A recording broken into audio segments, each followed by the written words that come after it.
എല്ലാവർക്കും സ്വാഗതം. ഈ റിവ്യൂ ഇഷ്ടപ്പെടുവാണെങ്കിൽ ഒന്ന് ലൈക്ക് ചെയ്തും സബ്സ്ക്രൈബ് ചെയ്തും സപ്പോർട്ട് ചെയ്യണേ. അപ്പോൾ ആദർശ് തിരിച്ചു വന്ന് മുത്തശ്ശനെ വന്ന് കാണുന്നു. മുത്തശ്ശന് ഭയങ്കര സന്തോഷമാകുന്നുണ്ട്. അന്നേരം മുത്തശ്ശൻ പറയുന്നുണ്ട്, നീ വരുമെന്ന് അറിയാവുന്നതുകൊണ്ട് ഞാൻ നേരത്തെ എഴുന്നേറ്റു എന്ന്. ആദർശ് വന്നത് 3 മണിക്കാണല്ലോ. മുത്തശ്ശൻ നേരത്തെ എഴുന്നേറ്റായിരുന്നു. എന്നിട്ട് അവിടുത്തെ വിശേഷങ്ങളൊക്കെ ചോദിക്കുന്നുണ്ട്. അന്നേരം ആദർശ് പറയുവാണ്, മുത്തശ്ശൻ കറക്റ്റ് സമയത്ത് ഇടപെട്ടത് കൊണ്ടാണ്, അല്ലെങ്കിൽ ഞാൻ ആകെ കഷ്ടപ്പെട്ടു പോയേനെ, ജയിലിലായേനെ എന്നൊക്കെ പറയുമ്പോൾ മുത്തശ്ശൻ പറയുന്നുണ്ട്, ഞാനും ഇവിടെ ഇരുന്ന് ഒരുപാട് കഷ്ടപ്പെട്ടു. അവിടെയുള്ള പരിചയക്കാരെയും അടുപ്പക്കാരെയും മൊത്തം വിളിച്ച് ഓരോന്ന് ചെയ്തതുകൊണ്ടാണ് ഈ സമയത്ത് ഇങ്ങനെ നിനക്കിവിടെ നിൽക്കാൻ സാധിച്ചത് എന്നൊക്കെ മുത്തശ്ശൻ പറയുന്നുണ്ട്.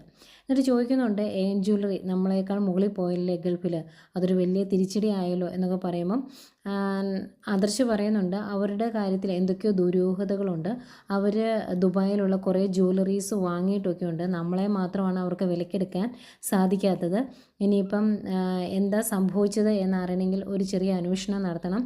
നമ്മുടെ കമ്പനിയിൽ നിന്ന് തന്നെ നമ്മൾ ഒറ്റിയവരുണ്ട്. അതാരാണ് എന്ന് കണ്ടുപിടിച്ചിട്ടൊന്നുമില്ല, എങ്കിലും അത് കണ്ടുപിടിക്കണം എന്നൊക്കെ പറഞ്ഞ് അവർ ആ രീതിയിൽ കുറച്ച് കാര്യങ്ങളൊക്കെ സംസാരിക്കുന്നു. അത് കഴിഞ്ഞ് മുത്തശ്ശൻ പറയുന്നുണ്ട്, നിന്നെ കുടുക്കിയിട്ടുണ്ടെങ്കിൽ നമ്മുടെ കമ്പനികളെല്ലാം താളം തെറ്റുമെന്ന് അവർക്കറിയാം. അതുകൊണ്ടാണ് നിന്നെ ജയിലിലാക്കാൻ അവർ ശ്രമിച്ചത്. ഏതായാലും അതൊന്നും ഇല്ലാതെ രക്ഷപ്പെട്ടല്ലോ. ഏതായാലും മോനിനി പോയി ഒന്ന് കുളിച്ച് ഫ്രഷായി നന്നായിട്ട് കിടന്ന് ഉറങ്ങുക. അതുപോലെ മോൾ ഒരുപാട് വിഷമിച്ചിരിക്കുവാണ് നയന മോൾ, അവളെ ഒന്ന് ആശ്വസിപ്പിക്കുക എന്നൊക്കെ പറഞ്ഞിട്ട് ആദർശനെ പറഞ്ഞു വിടുക.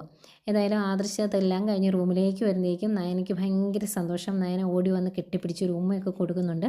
അന്നേരം ആദർശ് ചോദിക്കും, ഒരുപാട് നാൾ കാണാതിരുന്ന് കണ്ടതുപോലെ എന്തോ ഒരു സുഖം ഉണ്ടല്ലേ ഈ ഒരു കാഴ്ചയ്ക്ക് എന്ന് ചോദിക്കുമ്പം നയന പറയുന്നുണ്ട്, അങ്ങനെയല്ല, ഇനി ഉടനെ ഒന്നും കാണാൻ പറ്റില്ല എന്ന് കരുതി മനസ്സ് നീറിയിരിക്കുമായിരുന്നു ഞാൻ. അതിനുശേഷം കണ്ടപ്പോൾ ഉള്ളൊരു ആശ്വാസമാണ് ഇത് എന്ന് പറയും. അന്നേരം ആദർശ് പറയുന്നുണ്ട്, ശരിക്കും ഞാൻ അവിടെ കുടുങ്ങിപ്പോയേനെ, എന്നെ കൊടുക്കാൻ വേണ്ടി തന്നെ ഓരോ കാരണങ്ങളുണ്ടാക്കി എന്നെ അവിടേക്ക് വിളിച്ചു വരുത്തിയതുപോലെ എനിക്ക് തോന്നി എന്നൊക്കെ പറയുമ്പം നയന ചോദിക്കുന്നുണ്ട്, അതാരാണ് എന്ന് അറിഞ്ഞു എന്ന്. അന്നേരം ആദർശ നയനോടും പറയുന്നുണ്ട്, അതിനുള്ള കാര്യങ്ങളൊക്കെ ഞാൻ അവിടെ ചെയ്തിട്ടാണ് പോകുന്നത്. നമ്മുടെ കമ്പനി തന്നെയുള്ളവരോട് അതൊന്ന് അന്വേഷിക്കണം രഹസ്യമായിട്ട് എന്ന് പറഞ്ഞിട്ടുണ്ട്. പിന്നെ നമ്മുടെ ഇവിടുത്തെ 2-3 നല്ല മാനേജർമാരെ കുറച്ച് നാളത്തേക്ക് അവിടെ കൊണ്ട് നിർത്താനും തീരുമാനിച്ചിട്ടുണ്ട് എന്നൊക്കെ പറഞ്ഞ് അവിടുത്തെ കുറച്ച് കാര്യങ്ങളൊക്കെ പറയുന്നു. പിന്നെ ആദർശ 2-3 ദിവസം ആരും അറിയാതെ ആ റൂമിൽ തന്നെ കഴിയാനാണ് തീരുമാനിച്ചേക്കുന്നത്. ഇനി ആദർശ് ജയിലിലാണ് എന്ന് കരുതി സന്തോഷിക്കുന്നവരെ കുറച്ച് ദിവസത്തോടെ സന്തോഷിച്ചോട്ടെ എന്ന് ആദർശ് പറയുന്നുണ്ട്. അത് കഴിഞ്ഞ് നയനെ ചോദിക്കുക, അവിടെ ഇനി എന്തെങ്കിലും പ്രശ്നം ഉണ്ടായാൽ ആദർശന് ഇനിയും പോകുമോ എന്ന്. ആദർശ് പറയുന്നുണ്ട്, എനിക്കങ്ങനെ ഇനി പോകാൻ സാധിക്കില്ലല്ലോ, ഞാനങ്ങനെ പോയിട്ടുണ്ടെങ്കിൽ ഇവിടെ ഇരുന്ന് ഒരാൾ വിഷമിക്കുകയില്ലേ, അതുകൊണ്ട് ഇനി അങ്ങനെ എന്തെങ്കിലും ആവശ്യം വന്നിട്ടുണ്ടെങ്കിൽ അച്ഛനോ കൊച്ചച്ഛനോ അവരാരെങ്കിലും പൊയ്ക്കോളും എന്നും പറയുന്നുണ്ട്. പിന്നെ കാണിക്കുന്നത് നന്ദുവിനെയാണ്. ഈ വിവരം രാത്രി തന്നെ നന്ദുവിനെ വിളിച്ചറിയിക്കാൻ, നേരം വെളുത്ത് വരുന്നേ ഉള്ളൂ, അന്നേരെ നന്ദുവിനെ വിളിച്ച് പറയാൻ വേണ്ടി അനി വിളിക്കുക. അന്നേരം ഫോൺ എടുത്തിട്ട് നന്ദി ചോദിക്കുന്നുണ്ട്, നിന്നോട് ഞാൻ പറഞ്ഞിട്ടുണ്ട് ഈ സമയത്തൊന്നും വിളിക്കരുത്, നീ എന്തിനാണ് വിളിച്ചത് എന്ന് ചോദിക്കുമ്പം അനി പറയുന്നുണ്ട്, ഒരു നല്ല കാര്യം നിന്നോട് പറയാൻ വേണ്ടിയാണ് ഞാൻ വിളിച്ചത്, അത് മാറ്റി വയ്ക്കണമെന്ന് എനിക്ക് തോന്നിയില്ല, അതുകൊണ്ടാണ് എന്ന് പറയും. അന്നേരം എന്തായാലും നീ കാര്യം പറ എന്ന് പറയുവാണ്. അന്നേരമാണ് അനി പറയുന്നത് ആദർശ് വന്നു എന്നുള്ള കാര്യം. അദ്ദേഹം ഭയങ്കര സന്തോഷമാകും നന്ദുവിന്. എന്നിട്ട് അനി പറയുന്നുണ്ട്, ഈ വിവരം ഇവിടെയുള്ള കുറച്ച് പേരെ അറിയിക്കുന്നില്ല, അവർ കുറച്ച് നാളൂടെ സന്തോഷിക്കട്ടെ, ആദർശൻ അങ്ങ് ജയിലിലാണെന്നോർത്ത്, അതാണ് ഇവിടെയുള്ളവരുടെ തീരുമാനം എന്ന് പറയുമ്പം നന്ദു പറയുന്നുണ്ട്, അതേതായാലും നല്ല തീരുമാനമാണ്. എൻ്റെ ചേച്ചി പറഞ്ഞുകൊണ്ട് നടക്കുന്നത് അഭിയോട് ചെയ്ത തെറ്റിൻ്റെ ഫലമാണ് ആദർശേട്ടൻ അനുഭവിക്കുന്നത് എന്നല്ലേ, അതുപോലെ ഞാൻ ഈ അവസ്ഥയിൽ ഇവിടെ കിടന്നിട്ട് എന്നെ ഒന്ന് കാണാൻ പോലും ചേച്ചി വന്നില്ല, ഫോൺ വിളിച്ചു പോലുമില്ല, ആ സ്ഥിതിക്ക് ഇങ്ങനെയുള്ള കാര്യങ്ങളൊക്കെ ചെയ്യുന്നത് നല്ലതാണ് എന്ന് പറയുവാണ്. എന്നിട്ട് നന്ദു പറയും, ഞാനിപ്പോൾ ഈ കാര്യം പോയി പറഞ്ഞിട്ടുണ്ടെങ്കിൽ അനിയാ വിളിച്ചത് എന്ന് പറഞ്ഞിട്ടുണ്ടെങ്കിൽ നീ എന്തിനാ ഇപ്പോൾ വിളിച്ചത് എന്ന് ചോദിക്കുമെന്ന് പറയും. അന്നേരം അനി പറയുന്നുണ്ട്, അങ്ങനെ ചോദിക്കുമ്പം പറയണം ഞാനല്ല വിളിച്ചു പറഞ്ഞത്, നയനേച്ചിയാണ് എന്ന് പറയണം എന്ന് പറയും. അന്നേരം നന്ദു പറയുന്നുണ്ട്, എന്നാൽ ആ നിമിഷം അമ്മ വിളിക്കും നയനേച്ചിയെ, എന്നിട്ട് വിളിച്ചിട്ടില്ല എന്നറിയുമ്പം നമ്മളെ വെറുതെ സംശയിക്കും, അതിനുള്ള ഇട കൊടുക്കണോ എന്നൊക്കെ ചോദിക്കുന്നുണ്ട്. ഏതായാലും അങ്ങനെ കുറച്ച് നേരം അവരുടെ ആ സംഭാഷണം അങ്ങ് പോകുന്നു. പിന്നെ കാണിക്കുന്നത് നയനയാണ്. നയന ഭയങ്കര സന്തോഷത്തിലാണ്, വീടിൻ്റെ മുറ്റത്ത് കോലമൊക്കെ ഇട്ടുകൊണ്ടിരിക്കുകയാണ്. അന്നേരം രാവിലെ അങ്ങോട്ട് ദേവേനയും വരും. എന്നിട്ട് ദേവേനി ചോദിക്കുന്നുണ്ട്, ഇന്നത്തെ കോലത്തിന് പ്രത്യേക ഒരു ഭംഗിയുണ്ടല്ലോ, മനസ്സിലെ സന്തോഷം കോലത്തിലും കാണാം എന്നൊക്കെ പറയുന്നുണ്ട്. അത് കഴിഞ്ഞ് ദേവേനി പറയുവാണ്, ആദർശ് കുറച്ച് ദിവസം ആരും അറിയാതെ റൂമിൽ തന്നെ ഇരിക്കട്ടെ, ഇവിടെ കുറച്ച് പേര് സന്തോഷിക്കട്ടെ എന്നാണല്ലോ നമ്മുടെ തീരുമാനം. എന്തൊക്കെ പറഞ്ഞാലും ആ ജലജയും അഭിയനെയും ഉൾക്കൊള്ളാനും പറ്റുന്നില്ല, തള്ളാനും പറ്റാത്ത അവസ്ഥയിലായിപ്പോയി നമ്മൾ എന്നൊക്കെ പറയുന്നുണ്ട്. അന്നേരം നയന പറയുന്നുണ്ട്, എന്ത് ചെയ്യാം, അപ്പച്ചിയുടെ വായ അടുപ്പിച്ച പോലെ ചേച്ചിയുടെ വായ അടുപ്പിക്കാൻ പറ്റില്ല, അങ്ങനെ നമ്മളെന്തെങ്കിലും വിളിച്ച് പറഞ്ഞിട്ടുണ്ടെങ്കിൽ പിന്നെ നമ്മൾ തന്നെ പലതും ഓർത്ത് ദുഃഖിക്കേണ്ടി വരും, ആ ഒരവസ്ഥയിലാണ് എന്നൊക്കെ പറഞ്ഞ് നവ്യയെക്കുറിച്ച് പറയുന്നു. അതുപോലെ ആദർശനാകെ വിഷമമായി പോയി, ലൈഫിൽ ഇപ്പം 2ാം സ്ഥാനത്തായി പോയില്ലേ, അതിൻ്റെ സങ്കടം. ജ്വല്ലറിയാണ് അവിടെയും നമ്മുടെ എതിരാളികൾ എന്ന് പറയുമ്പം ദേവേനെ പറയുന്നുണ്ട്, അവർക്ക് വേണ്ടിയല്ലേ നവ്യ മോഡലായിട്ട് പോയത്, എന്ത് ചെയ്യാം, അവളെ പറഞ്ഞ് മനസ്സിലാക്കാനും സാധിക്കുന്നില്ലല്ലോ എന്നൊക്കെ പറഞ്ഞ് അവർക്ക് ഈ കാര്യങ്ങളൊക്കെ ഓർക്കുമ്പോൾ ചെറിയൊരു വിഷമമൊക്കെ ആവുന്നുണ്ട്. പിന്നെ കാണിക്കുന്നത് നവീനെയാണ്. നവീൻ ഓർക്കുവാണ്, ഇങ്ങോട്ട് നന്ദു വിളിച്ചു പറഞ്ഞല്ലോ ഇടയ്ക്ക് ഫോൺ വിളിക്കണം, എന്താ വിളിക്കാതിരിക്കുന്നത് എന്നൊക്കെ ചോദിച്ചല്ലോ, അതുകൊണ്ട് ഏതായാലും ഇടയ്ക്കൊന്ന് ഫോൺ വിളിക്കാം, ഇപ്പോൾ കണ്ടിട്ട് കുറച്ച് ദിവസമായില്ലേ, ഇനി അവിടെ പോയൊന്ന് കാണാം.